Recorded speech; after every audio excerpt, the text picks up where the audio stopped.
Hello everyone, welcome to daily learning. आज आम ए भिडियो रे ओडिशा जीके फ्रॉम बेसिक जो सीरीज रो क्लास नंबर 6 हबा को जाउची। ए भिडियो रे आमे MCQ on Maurya dynasty and Odisha ए विषय आमे डिस्कशन करिया। मुख्यतः बेसिक क्वेश्चन अछि का ऊपर ए मयूर डायनेस्टी ऊपर अधिक क्वेश्चन अछि। या भितर विषय आज आमे डिस्कशन करिबा। आ होची या परे मु जति सब डायनेस्टी अछि तापरे नै कि आसीबी। आ जति या पूर्व जो पांचटा क्लास हेची ओडिशा जीके फ्रॉम बेसिक रो तो देखि नाहंती निहाती प्लेलिस्ट को चेक करके देखि नेबे। बहुत भलो भलो पूरा बेसिक रो आमे स्टार्ट करके आमे इजी रो डिफिकल्ट आडिके जाउछंती। ता सहित ओडिशा जीके रो क्लास भी देखि परिबे, जीके रो क्लास मध्ये देखि परिबे, हिस्ट्री जियोग्राफी आ करंट डेली करंट अफेयर मध्ये देखि परिबे। ता आज रो फर्स्ट क्वेश्चन कोन रहिची देखिए, who founded the Mayur empire. ये जो मयूर एम्पायर को किए फाउंड करछंती बोली पचारछि। किए फाउंड करछंती ना चंद्रगुप्त मौर्य होजंती कोन ना फाउंडर ऑफ मयूर डायनेस्टी बा जो मौर्य वंशर तार फाउंडर किए होजंती ना चंद्रगुप्त मौर्य। किए होजंती ना चंद्रगुप्त मौर्य केबे जदी फाउंड करथिले ना 322 बीसी। केते ना 322 बीसी रे कोन करथिले ना मयूर एम्पायर फाउंड हेतिला काहा द्वारा ना चंद्रगुप्त मौर्य को द्वारा। Next question, Chanakya is also known as. ताहले चाणक्य रोल बहुत बड़ थिला कोठी ना जो चंद्रगुप्तंकर से गाइडर थिले, ताको guidance दउथिले।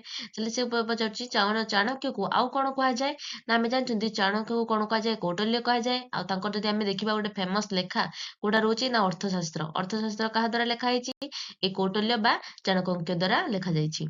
Next question, Maurya empire was founded in. ए मयूर एम्पायर टा केबे फाउंड हेतिला। आमे फर्स्ट क्वेश्चन डिस्कशन कोन करले ना काहा द्वारा फाउंड हेतिला ना चंद्रगुप्त मौर्य को द्वारा।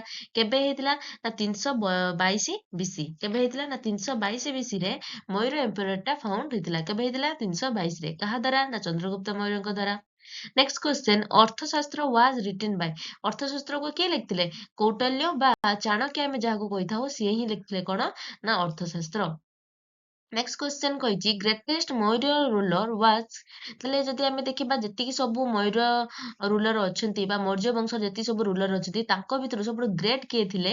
जदि चंद्रगुप्त भाबचंती तले भूल कोडा ना अशोक थिले सबुठारो ग्रेट। तले अशोक मने पडुची कलिंग वार करथिले तो से ही थिले सबुठु ग्रेट किए थिले ना अशोक। नेक्स्ट क्वेश्चन कहिछि Ashoka belong to which religion after Kalinga war. तले कलिंग वार केबे हेतिला ना 261 बीसी रे कोन हेतिला कलिंग वार हेतिला। कोठी हेतिला ना दया नदी कूल रे हेतिला कलिंग वार टा। से कहिछि कि जदि कलिंग वार परे जो अशोक कोन थिले ना चंडाशोक रो धर्माशोक हे गले। आ से को रिलीजन को फॉलो करले ना बुद्धिस्ट। तो तले से जो कहिछि Ashoka belong to which religion after Kalinga war. तले एटा कोन हबो ना बुद्धिज्म हबो। कोडा हबो बुद्धिज्म। नेक्स्ट क्वेश्चन कहिछि कलिंग वार वाज फाउट इन।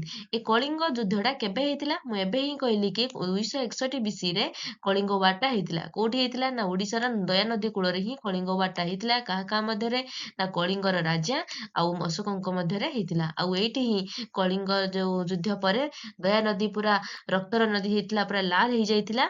आउ अशोक सेठू कोन हेतिले ना चंडाशोक रो धर्माशोक हे जाइतिले। आउ से को धर्म को फॉलो करथिले ना बुद्धिज्म को से फॉलो करथिले।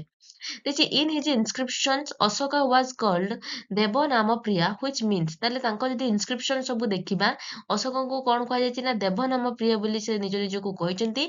ता माने कोन ना बिलोव्ड ऑफ द गॉड्स। ताले जो देव नाम प्रिया बा प्रियदर्शी एई सब तांको टाइटल मिलछि।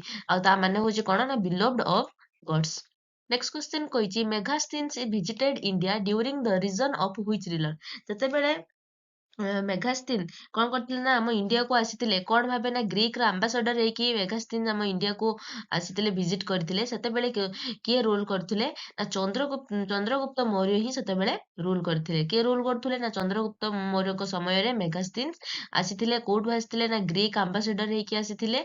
किए आसीथिले ना मेगास्थीन। नेक्स्ट क्वेश्चन कोन कहिछि Megasthenes was from which country or region. ले मेगास्थीन्स कोठु आसीथिले मु एबे ही कहली से ग्रीस रु ही आसीथिले। कोन ना ग्रीक एम्बेसडर भाबे आसीथिले काहांक समय रे ना चंद्रगुप्त मौर्यंक समय रे। देखिए Chandragupta Maurya ruled approximately during which period. ताले चंद्रगुप्त मौर्य की होचंती ना फाउंडर ऑफ मौर्य डायनेस्टी। केबे फाउंड करथिले ना 322 ख्रीष्टाब्द रे सॉरी 322 ख्रीष्टपूर्व बा बीसी रे से फाउंड करथिले। आउ तांको जदि हमें रूलिंग समय देखिबा ना 321 बीसी रु 297 बीसी बा 321 ख्रीष्टपूर्व रु 297 पर्यंत तांकर राजनीति चलिथिला। Next question କହିଛି Megasthenes is famous for describing ancient India in his book called ତାହେଲେ Megasthenes ଥିଲେ କଣ ନା ଗ୍ରୀକ ଆମ୍ବାସଡର ହେଇକି ଆମ ଇଣ୍ଡିଆକୁ ଆସିଥିଲେ କାହାଙ୍କ ସମୟରେ ଚନ୍ଦ୍ରଗୁପ୍ତ ମୌର୍ୟଙ୍କ ସମୟରେ ଆସିଥିଲେ ଆଉ ସେ ଗୋଟେ ବୁକ୍ ଲେଖିଥିଲେ ତା ନାଁ କଣ ଥିଲା ନା ଇଣ୍ଡିକା ଇଣ୍ଡିକାକୁ କିଏ ଲେଖିଥିଲେ ନା Megasthenes ଲେଖିଥିଲେ ଆଉ କୌଟଲ୍ୟ କଣ ଲେଖିଥିଲେ ଅର୍ଥଶାସ୍ତ୍ର ଲେଖିଥିଲେ ନେକ୍ସଟ କ୍ୱେଶ୍ଚନ କହିଛି famous Ashoka pillar is at ଯଦି ଆମେ ଦେଖିବା ଅଶୋକ ପିଲର ଯାହାକୁ ଆମେ ଆମର ଇଣ୍ଡିଆର ଏମ୍ବ୍ଲେମରେ ତାକୁ ୟୁଜ କରାଯାଉଛି ସେଠି କୋଉଠି ଅଛି ନା ଆମେ ଜାଣିଛନ୍ତି ସାରନାଥରେ ଅଛି କୋଉଠି ଅଛି ଅଶୋକ ପିଲରଟା ସାରନାଥରେ ଦେଇଛି ମୟୂର coins were mainly made of ଏଇ ମୟୂର କଏନ୍ସ ଗୁଡାକ କୋଉଟାରେ ତିଆରି ବୋଲି ପଚାରୁଛି କୋଉଟାରେ ନା ପଞ୍ଚ ମାର୍କଡ ମେଟାଲ କୋଉଟାରେ ମୟୂର କଏନ ଗୁଡାକ କୋଉଟାରେ ତିଆରି ନା ପଞ୍ଚ ମାର୍କ ମେଟାଲ ଦ୍ଵାରା ଏଟା ତିଆରି ହେଇଛି ନେକ୍ସଟ କ୍ୱେଶ୍ଚନ କହିଛି ହୁ ସକ୍ସିଡ ଚନ୍ଦ୍ରଗୁପ୍ତ ମୟୂର ତାହେଲେ ଚନ୍ଦ୍ରଗୁପ୍ତଙ୍କ ପୁଅ କିଏ ବିନ୍ଦୁସାର ହିଁ ଚନ୍ଦ୍ରଗୁପ୍ତଙ୍କ ପରେ ସେ ରାଜଭାର ସମ୍ଭାଳିଥିଲେ କିଏ ନା ବିନ୍ଦୁସାର ଆଉ ବିନ୍ଦୁସାରଙ୍କ ପରେ ଅଶୋକ ତାହେଲେ ସେ କହିଛି ହୁ ସକ୍ସିଡ ଚନ୍ଦ୍ରଗୁପ୍ତ ମୌର୍ୟ ନା ବିନ୍ଦୁସାର ସକ୍ସିଡ ଗୁପ୍ତ ମୟୂର ମାନେ ଚନ୍ଦ୍ରଗୁପ୍ତଙ୍କ ପରେ ବିନ୍ଦୁସାର ରାଜତ୍ୱ କରିଥିଲେ ଏଇଟା ହଉଛି ନେକ୍ସଟ ଆଉଟା ହଉଛି ଆମର ଲାଷ୍ଟ କ୍ୱେଶ୍ଚେନ ଦେଇଛି who was the last Maurya ruler ତାହେଲେ ମୟୂର ଡାଇନେଷ୍ଟିର ବା ମୌର୍ଯ୍ୟ ବଂଶର ଲାଷ୍ଟ ରୁଲର କିଏ ଥିଲେ ନା ବୃହଦ୍ରଥ କିଏ ଥିଲେ ନା ବୃହଦ୍ରଥ ଥିଲେ କଣ ନା ଲାଷ୍ଟ ମୟୂର ରୁଲର ତ ଆଜି ଏଇ ଭିଡିଓରେ ଏତିକି ଥିଲା ଭିଡିଓଟି କେମିତି ଲାଗିଛି ନିହାତି କମେଣ୍ଟ ମାଧ୍ୟମରେ ଜଣେଇବେ ଯଦି ଭିଡିଓଟି ଭଲ ଲାଗିଛି ନିହାତି ଲାଇକ୍ କରିବେ ସାଙ୍ଗମାନଙ୍କ ସହିତ ସେୟାର କରିବେ ଆଉ ଚ୍ୟାନେଲଟିକୁ ସବସ୍କ୍ରାଇବ କରିବେ ଏଟା ହଉଛି କଣ ନା ମୟୂର ଡାଇନେଷ୍ଟିର ପାର୍ଟ 1 ଟା ୟା ଉପରେ ଆହୁରି ବେଶୀ କିଛି କ୍ୱେଶ୍ଚନ ଆଣିବି ନେକ୍ସଟ ପାର୍ଟରେ ତ thank you like and subscribe